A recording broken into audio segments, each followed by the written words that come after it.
Lisa here, giving you part 1 of Knots 101. I'm going to go over 4 knots for you. We're going to go over the overhand knot, the granny knot, the square knot, and the constrictor or twist knot. So we're going to start out with those 4 knots in part 1 of our Knots 101 video series. So let's get right started with the overhand knot. The overhand knot is an awesome little knot that you can use to keep ends of ropes from fraying, or sometimes you'll see it a lot in the ties on your hooded sweatshirt at the end of the string that goes through the hood. It's also a great stopper knot, so you can keep ropes from slipping through a hole, which is why it's used on a hooded sweatshirt. And the overhand knot goes a little something like this. So I have my end of my rope. I've picked some orange rope for you so that you can see it nice and clearly on the video screen here. And the first thing you do is you can put a loop in your rope. And then I'm going to take the tail of the rope and I'm going to push it through the loop so that it makes an overhand knot. This right here is an overhand knot. Makes a little pretzel shaped knot right there. I'm going to do it again for you. So you have your end of your rope, make a loop, and then push the tail through the loop. There's your overhand knot. And if you pull it really tight, it ends up looking a little bit like this. Great, so that's your overhand knot. That's your first knot for this session. Next, I'm going to go over the granny knot. So the granny knot is probably a knot you use every day, but you don't realize what it's called. And the granny knot can be used when you're tying 2 pieces of rope together. If you need to lengthen a rope or you need to just tie those 2 pieces together for some reason. You can also use it when you're bundling things together, like a stack of sticks, or there's lots of different things that you might bundle together. So the granny knot is a knot that you might use when you put the rope around that bundle and then tie it together at the end. I'm going to use 2 different colored ropes for you so you can see what I'm doing with my knot. And I'm going to put the orange piece, so what would be your left hand side. I'm going to put that in front of the green rope and twist it under the green rope.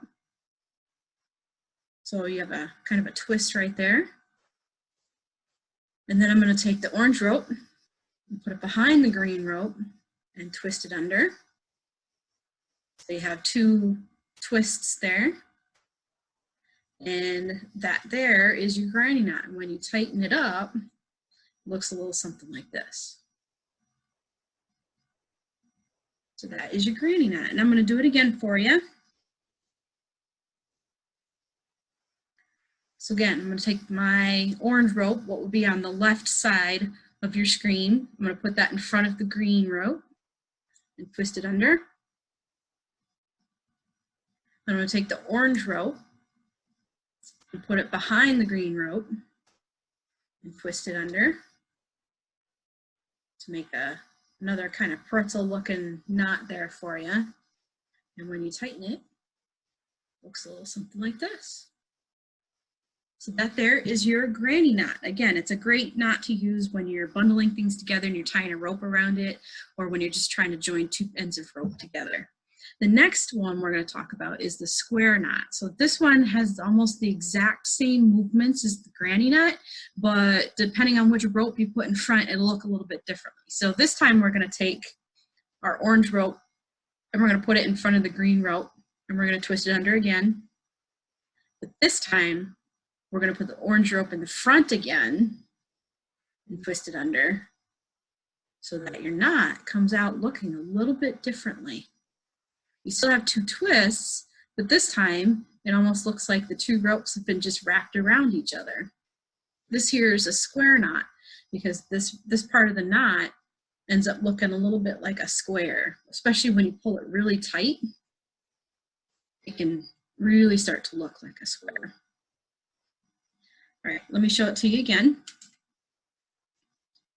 And this time I'm going to switch my colors up to the other sides because I'm going to give you a little thing that I learned a long time ago to help me remember how to tie a square knot. So we're going to take our right over the left.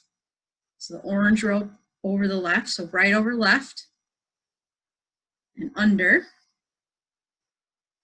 we're going to take the left over the right and under. There you go. There's your square knot. Awesome. One more knot for you this in part one.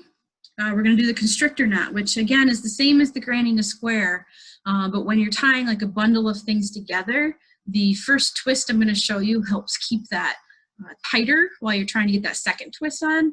I use this knot personally a lot when I'm wrapping gifts with a ribbon around it, and you want to get that ribbon nice and tight. So that first twist that I'm going to show you helps keep things nice and tight.